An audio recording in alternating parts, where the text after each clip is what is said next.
Coucou les filles, donc je sais que vous attendez beaucoup mes vidéos parce que là comme j'ai été malade j'ai pas pu vous en faire. Du coup vu que j'ai jamais le temps d'en tourner, clairement en ce moment c'est compliqué vu que c'est les vacances et tout ça. Mais en me maquillant je vais vous faire ma vidéo, ça change un peu, puis bon on s'en fout nous, on est des mamans imparfaites, alors on s'en fout, on fait des vidéos comme on veut. Du coup pendant que je me prépare je vais vous parler donc d'un sujet un petit peu douloureux. Mais dont il faut parler puisque il y a beaucoup de mamans qui vivent ou de futures mamans qui vivent ce problème et on n'en parle pas assez. On n'en parle pas assez, on les laisse toutes seules dans leur souffrance et tout ça. Et du coup, il faut en parler, voilà, il faut partager nos expériences ensemble.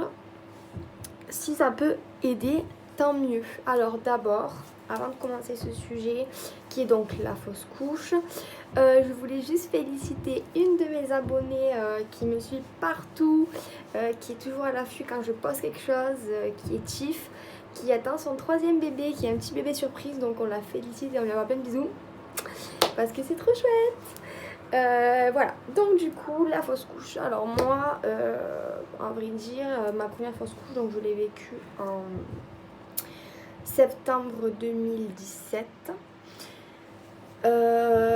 Donc en fait ça a été très compliqué parce que, excusez-moi je vais chercher le make-up.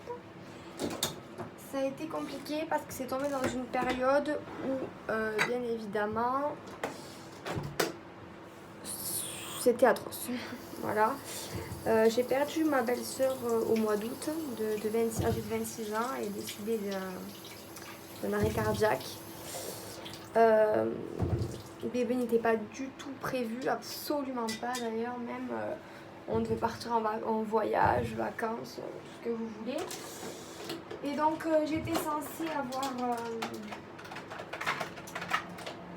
avoir mes règles donc le lundi où elle a eu l'accident cardiaque. Et donc bon, douleur au ventre, mais pas de règles en particulier. Donc bon, je me suis pas inquiétée pour le coup puisque je venais d'avoir un choc, on était devant les urgences, on attendait de savoir ce qu'il allait en être puisque son cœur était reparti et tout ça. Bon, mal de ventre, rien qui arrivait, mais bon, voilà. Clairement, j'avais pas la tête à penser à mes ragnagnas. Bon, la semaine passe, le drame continue bien sûr, hein, parce que voilà. Puis le mardi, une semaine ou deux après, quand même, non 2 semaines après, je me dis c'est bizarre ça, pas eu mes ragnagnas. Bon, je me dis peut-être avec le choc c'est normal, mais bon d'habitude en général quand j'ai un choc, ça me provoque des règles même quand j'en ai pas.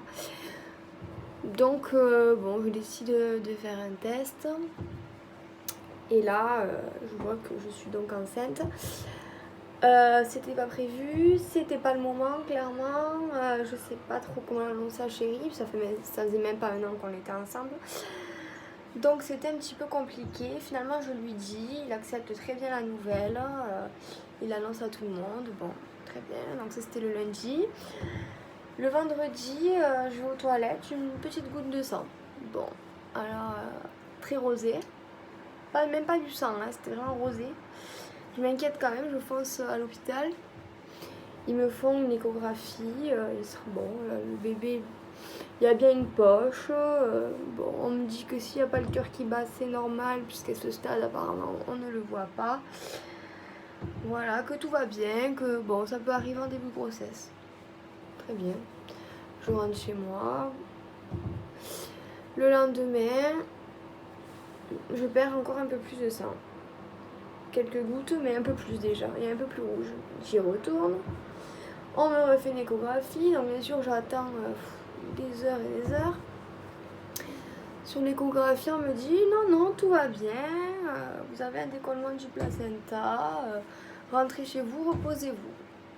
Bon, ben, je rentre chez moi, je me repose. J'étais quand même pas rassurée, je sais pas, j'étais pas dans mon truc quoi. Je sentais qu'il y avait un petit problème. Bon, je me suis dit si c'est juste un décollement du placenta, voilà quoi, On va prendre son mal à patience. Désolée, la porte me casse les bonbons.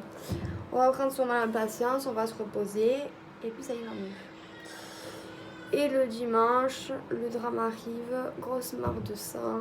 Je comprends vite que c'est pas normal.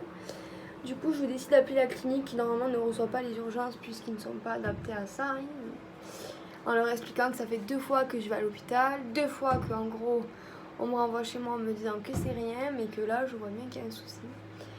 Donc on me dit écoutez, passez, on va vous faire une échographie. Si effectivement il y a une fausse couche, on proposera un recrutage éventuellement. Sinon, si on voit que c'est un décollement qui s'est aggravé ou autre, on vous redirigera vers l'hôpital. Donc je dis très bien, pas de souci, j'y vais, la boule au ventre, hein, bien sûr, on m'installe dans la salle de radio pour faire une écho. Le gynéco arrive, il pose la sonde échographique sur mon ventre et là, je vais essayer de pas pleurer.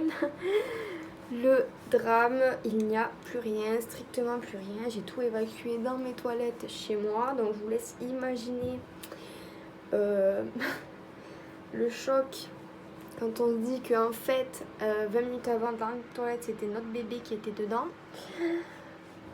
Voilà. Je les regarde, ils me disent oui, ouais, effectivement, vous étiez en train de faire une fausse couche. C'est pas normal qu'on ne vous ait pas dit. Normalement, le cœur du bébé, on le voyait à ce stade-là. Voilà, je pense qu'ils s'en fichaient un peu à l'hôpital, quoi. Ils n'ont pas cherché à comprendre midi à 14h. Donc, ils me laissent avec Chéri dans la pièce. Ils me disent prenez votre temps, vous partez quand vous le sentez. Je m'effondre en larmes, bien sûr. Ça faisait une semaine, même si c'était pas voulu, même si c'était tout entre nous, on s'était préparé, on avait choisi les prénoms, papa se embrassait mon ventre. C'est vrai que c'était un petit peu la bonne nouvelle qui était venue pendant le drame et ça nous a apporté du baume au cœur. Et on est tombé très haut. J'avais pris rendez-vous du coup chez un gynéco pour pouvoir faire le suivi. J'ai gardé ce rendez-vous. Le gynéco a quand même tout vérifié. M'a expliqué que du coup avec le choc que j'ai eu, en fait j'étais enceinte avant que ma belle-sœur décède. Et en fait le bébé et moi-même on n'a pas trop tenu le choc. J'ai énormément pleuré, ça a été très dur.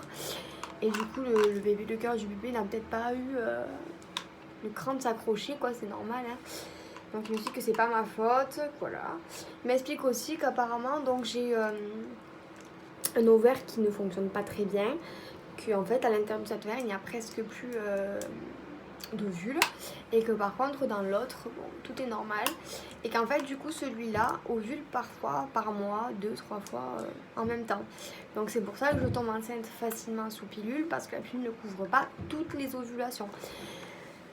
Donc du coup, ceci explique cela. Bon, très bien. Voilà. En décembre, je retombe enceinte, qui était voulue du coup, pour le coup. Hein. Bon, je réjouis sans plus, puisque bien sûr, hein, voilà, hein, c'était tout frais. Entre temps, je suis partie au Maroc, me vider la tête un petit peu avec Chéri. Et puis là, le matin du 24 décembre, je me lève, goutte de sang, comme la première fois, j'ai l'impression que j'aurais eu le cauchemar. Du coup, je repars me coucher, je me dis, on va voir, c'était 6h du matin, je me relève 2-3 heures après, goutte de sang. Du coup, je file à la clinique, fausse couche. Fausse couche, taux à 0, alors que j'avais fait une prise de sang qui était élevée, enfin, bon voilà, taux 0. Le bébé part. Du coup, je vous explique, j'ai passé Noël dans un état pitoyable.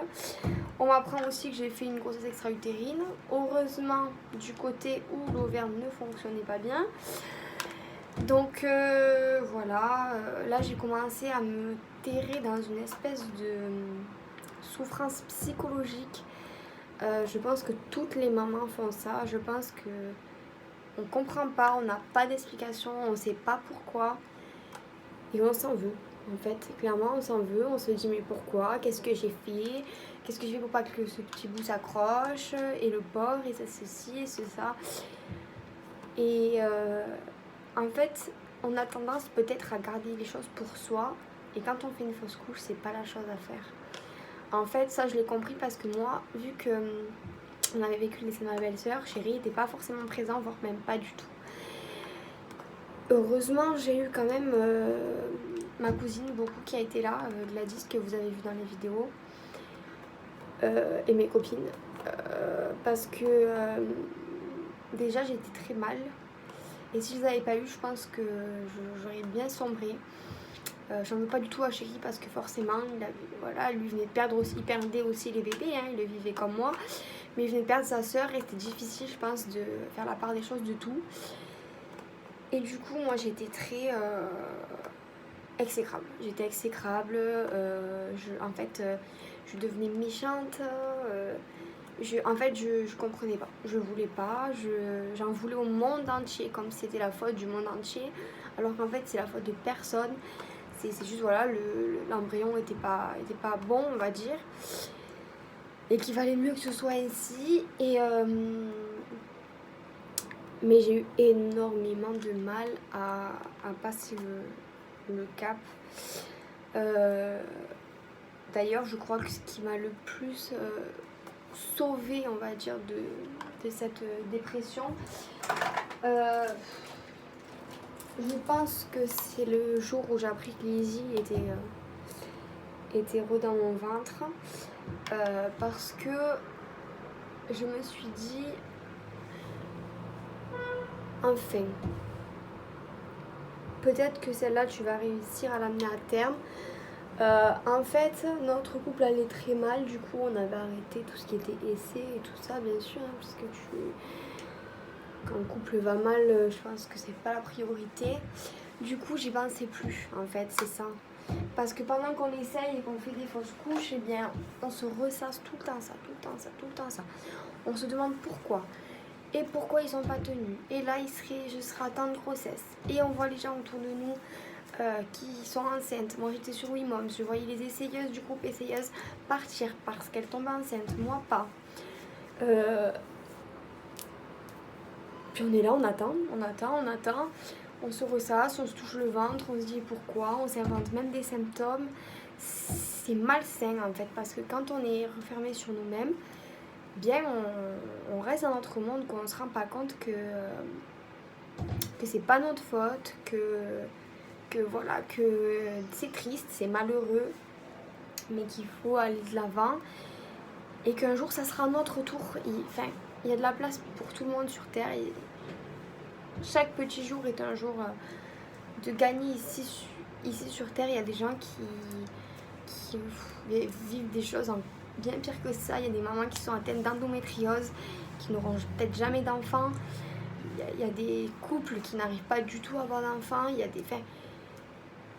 Et voilà, et même si nous c'est malheureux, désolée, même si nous c'est malheureux, il faut aller de l'avant. Je sais que c'est facile à dire, mais il faut aller de l'avant et il faut surtout en parler. Même si on est malheureuse, même si on en veut à la terre entière, il faut se dire que c'est pas notre faute. Voilà, ça c'est important. Il faut arrêter de se culpabiliser. Nous, on n'y est pour rien. Voilà, c'est pas nous qui avons mis la vie de bébé en danger. Surtout quand c'est des fausses couches précoces comme ça, que c'est tôt. Voilà, c'est juste que le bébé ne s'est pas accroché, il n'était pas viable et il faut avancer. Et puis voilà, mais c'est vrai que du coup, je me ressassais tout ça. On essayait tous les mois. Je faisais test d'ovulation, test de grossesse, je comptais les jours, c'était atroce, mais c'était un cercle vicieux, on n'en sortait plus. On a mis notre couple en péril, du coup je suis tombée enceinte comme ça, alors que je n'y pensais plus. Alors c'est sûr que quand je tombe enceinte, j'ai pas sauté de joie, clairement. Entre temps, donc j'avais vu le gynéco pour la GUE, on avait discuté, il m'avait dit la prochaine fois que vous aurez un enfant, on va vous mettre sous traitement, ce qui n'avait pas non plus enchanté, clairement. Plus vous allez vieillir, moins vous aurez de chance d'avoir d'enfants parce qu'avec un ovaire en moins, bon bref, c'est des pathologies qui s'expliquent par X ou Y. Donc clairement, j'étais pas à fond. Quand je sais que j'étais enceinte, voilà, en plus on s'est séparés. Voilà, ça a été un gros choc. Ça a été une période très très dure, vraiment très compliquée. Mais quand le bébé s'est accroché, que j'ai vu que ça marchait, j'ai commencé à souffler. J'ai commencé à souffler. Et c'est maintenant que j'ai bébé, que j'ai tout ça, que je me dis, quand on a une fausse couche, on a le droit de pleurer. Hein. Et d'ailleurs, on doit.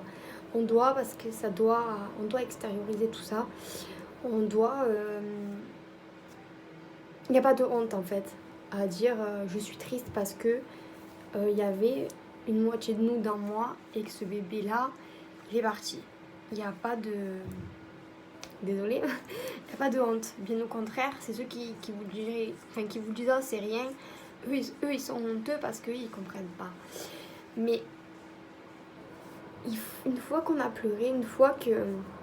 Voilà. Si on veut le matérialiser, par exemple, moi je me suis fait donc ce tatouage pour mes filles. J'ai fait 2 flocons parce que je les appelle mes flocons. Je les ai matérialisés parce que je sais que je ne les oublierai jamais. Vous, non, enfin, vous les femmes qui ont fait des fausses couches, vous les oublierez jamais non plus. C'est quelqu'un qui a fait partie de vous, c'est un bout de vous, un bout de chéri qui s'en est allé. Et voilà, comme je le disais la dernière fois sur WeMoms, voilà, je ne connaîtrai pas leur visage, je ne connaîtrai pas leur son, leur rire. Je sais pas si c'est des filles, des garçons, je ne sais pas. Mais ça reste une partie de moi. Et la vie, après ça, elle m'a apporté du bon. Elle m'a apporté Lizzie. Elle m'a apporté un travail que j'adore. Voilà, enfin, tout le monde va bien autour de moi. Et c'est le principal. Je pense aux mamanges qui elles, accouchent, soir d'un bébé mort in utero. Je pense aux mamanges qui se battent avec leurs petits prématurés ou malades, qui vivent avec eux, qui vivent des longues semaines hospitalisées, qui les voient, qui arrivent à créer un contact, qui les déclarent, qui ont un prénom, un nom, enfin voilà, qui les voient et qui doivent les enterrer. Ça c'est dur. Et elles sont fortes. Alors on doit avoir cette force. On est toutes merveilleuses et il faut arrêter de se culpabiliser quand on fait une fausse couche. Ça c'est très important, ce n'est pas notre faute. Voilà, et il faut penser à extérioriser. Voilà, ça c'est important, il ne faut pas garder pour soi. Je sais que c'est facile à dire mais pas à faire. Mais voilà, il faut y penser, c'est important. Voilà, je pense notamment à une copine à moi qui m'a annoncé qu'elle avait fait une fausse couche, que j'embrasse aussi très très fort et je sais qu'elle s'en sortira. Et voilà, donc aidez-vous entre vous. Si chéri n'est pas présent, il ne faut pas lui en vouloir non plus parce qu'il voit les choses différemment. Et voilà, de toute façon, on y pense toujours. Et c'est comme ça.